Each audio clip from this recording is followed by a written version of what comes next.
이 챕터의 중요도는 A급이 되겠습니다. 저는 그 강의할 때 항상 그 챕터의 중요도를 세 가지로 구분해서 이렇게 표기를 해주고 있습니다. 여기서 중요도는 그 시험 출제 빈도와 출제 예상을 감안해서 정한 것입니다. 그래서 항상 그 챕터를 시작하기 전에 특급, A급, B급 이것을 구분해서 표기를 미리 해주고 있습니다. 자, 중성대는 실내 화재 성상과 아주 밀접한 관계가 있는데요. 중성대를 제대로 공부하려면 실내 화재 성상부터 이해를 하고 정리가 되어 있어야 합니다. 자, 그럼 실내 화재 성상부터 살펴보도록 하겠습니다.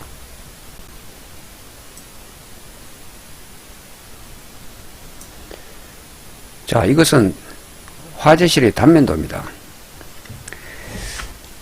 화재실에서 실내 화재 시 그 진행되는 메커니즘을 단계별로 살펴보겠습니다. 자, 화재실의 바닥에 가연물이 이렇게 있고요. 여기에 그 화재가 발생돼서 화염이 이제 발생이 됐다고 가정할 경우에 이제 열기류가 쭉 이렇게 발생되겠죠.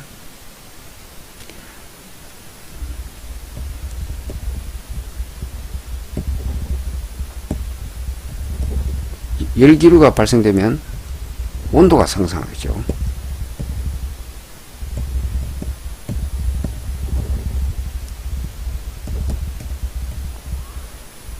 자, 온도가 상승하게 되면 공기가 팽창합니다.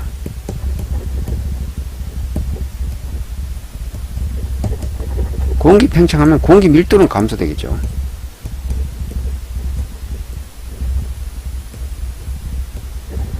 그 다음에 공기 팽창하게 되면 압력이 상승합니다.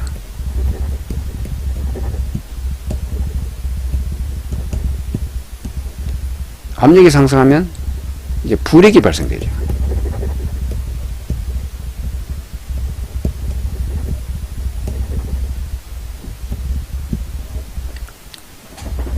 이제 불액이 발생되면 그 불액의 힘으로 연기가 상승하게 됩니다.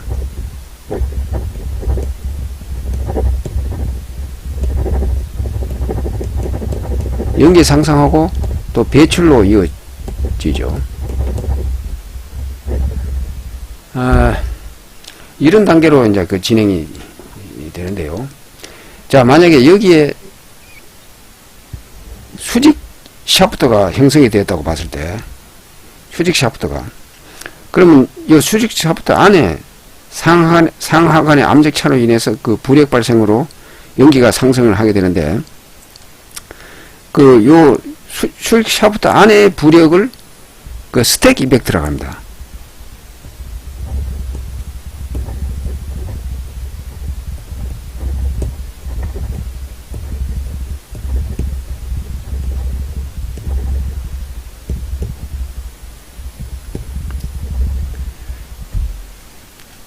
또는 연돌 효과라고 하기도 하죠.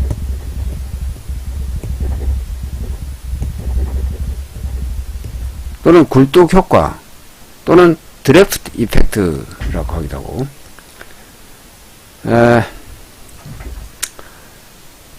그러면 실내 압력 분포도를 보겠습니다.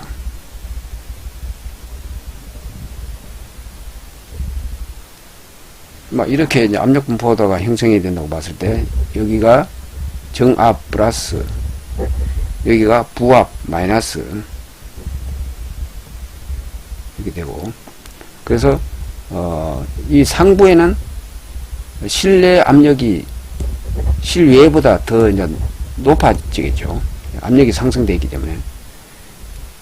반면에 하부에는 실내 압력이 실외보다 더 낮습니다. 이렇게 더 낮아서 부압으로 형성되어서 여기 이제 창문이 있다고 봤을 때, 개구보가 있다고 봤을 때, 하부에는 이제 공기가 유입이 될 거고, 상부에는 반대로 이제 공기가 배출이 되겠죠. 연기가 있으면 연기 배출이 되고. 자, 그러면 여기에 요 지점에서는 실내와 실외의 그 압력이 동일하게 됩니다. 그럼 요 부분을 중성대라고 합니다. 실내와 실외의 압력이 동일한 부분, 요 부분을 중성대라고 합니다. 자, 그래서 중성대의 개념은 이제 요렇고요. 자, 그럼 다시 교재로 가보겠습니다.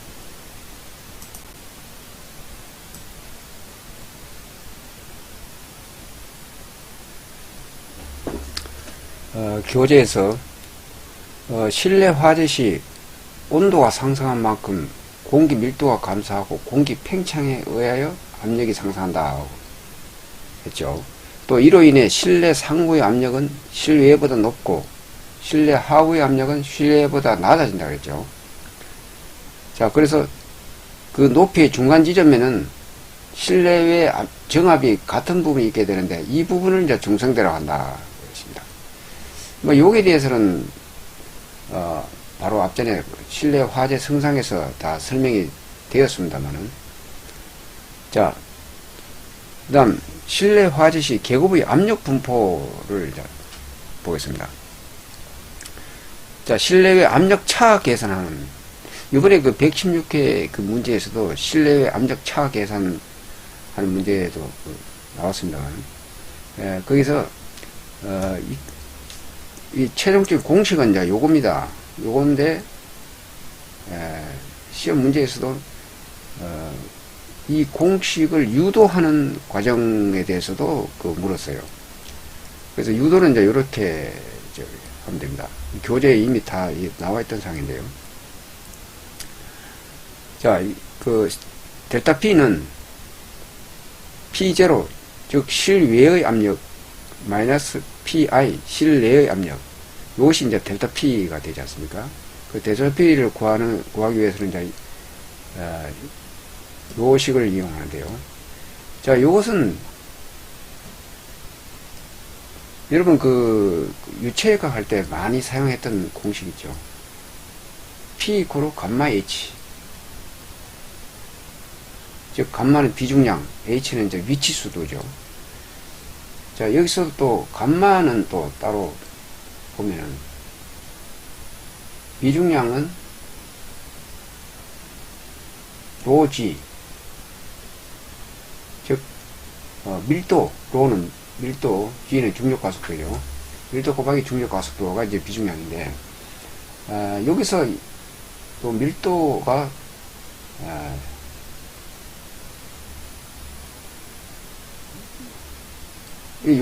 요렇게 대입을 하면은, 결과적으로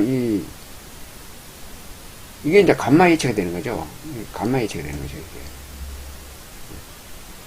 이게. 이렇게 되고. 그 다음에, 공기 비중량, 감마를 계산할 때, T분의 1.293은 0도씨 때의 공기 비중량이고, 9.8은 이제 중력가속도죠.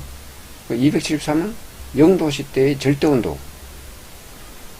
그래서 이걸 정리하면은, T분의 3460이 되는 거죠. 그래서 요거를, 여기다가 대입하게 되면, 결국 이겁니다.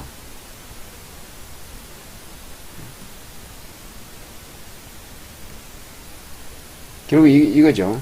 이렇게 되고, 그 다음에 요걸 다시 정리하면 이제 이게 되는 겁니다. 자, 그리고,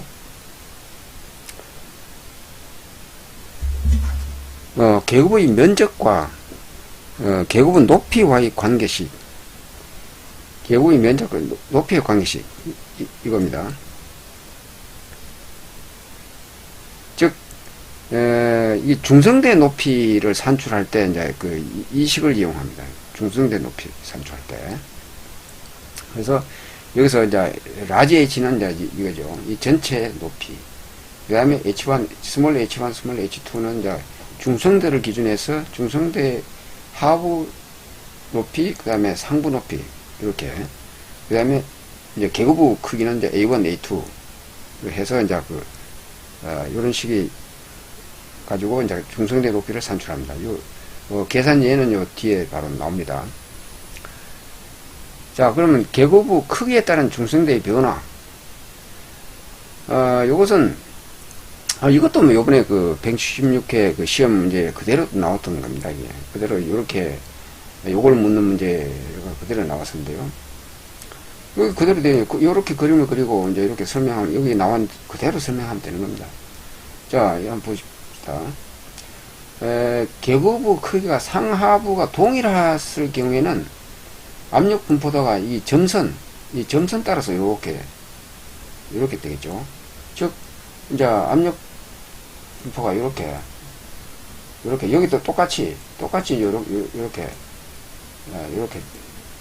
됐을 거 아닙니까? 근데, 계고부가 이제 하부가 더 적었을 경우에, 하부 계고부가 A1이 상부에 비해서 상당히 적게 됐을 경우에는,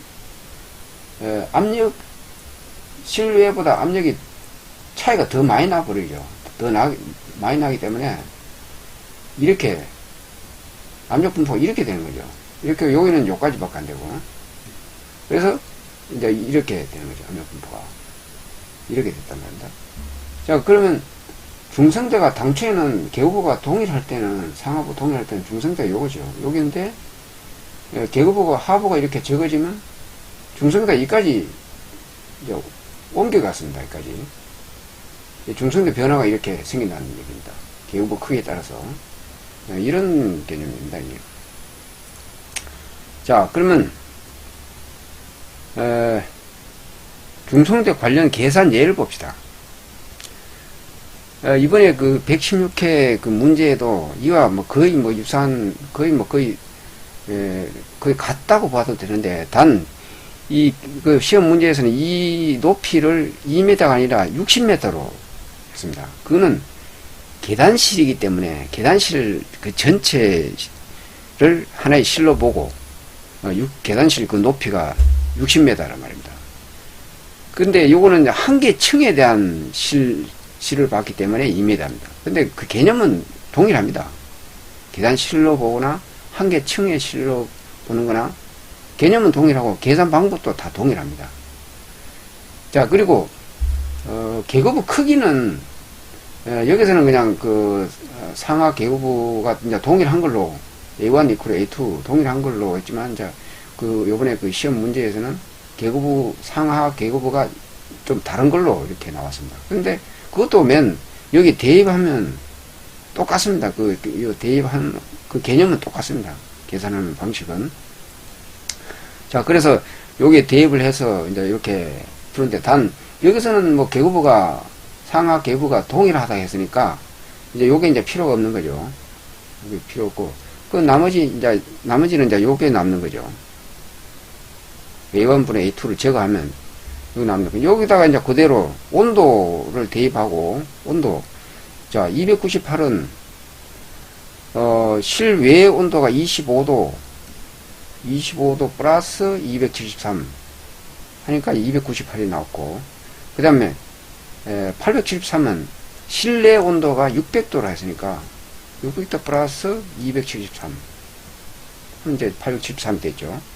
그럼 여기서 이제 H1을 이제 빼내면 되는 겁니다.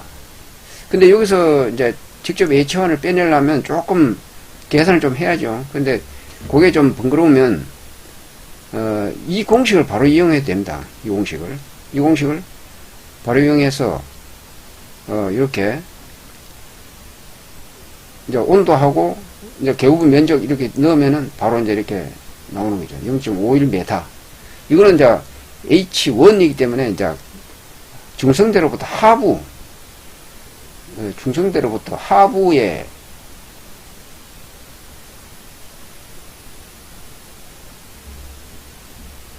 그러면 요게 H1이죠. H1. 상부 여기가 H2고. 자, 그러면 H1이 이제 이렇게 나왔고, 중성대 높이가 나왔습니다. 자, 그러면 그 실내외 압력차, 즉 차압 계산을 보겠습니다. 이것도 요번에 시험에 시험 문제에 나왔습니다. 예. 이 차압 계산하는 문제는 다른 교재는 좀 보기 드물 겁니다. 근데 다른 교재는 중성대 높이 산출까지는 거의 다 나와 있어요. 다른 데도 높이 산출까지 나와 있는데 실내외 압력차 즉 차압 계산하는 문제는 아마 좀 드물 겁니다. 거의. 그러나 이제 이 교재에는 과거부터, 이 초판 때부터 이게 압력차 계산하는 문제가 나와 있었어요. 이렇게. 근데 이번에 지금 시험 문제에 그대로, 이게 똑같은 형태로 이제 시험 문제가 출제가 된 겁니다.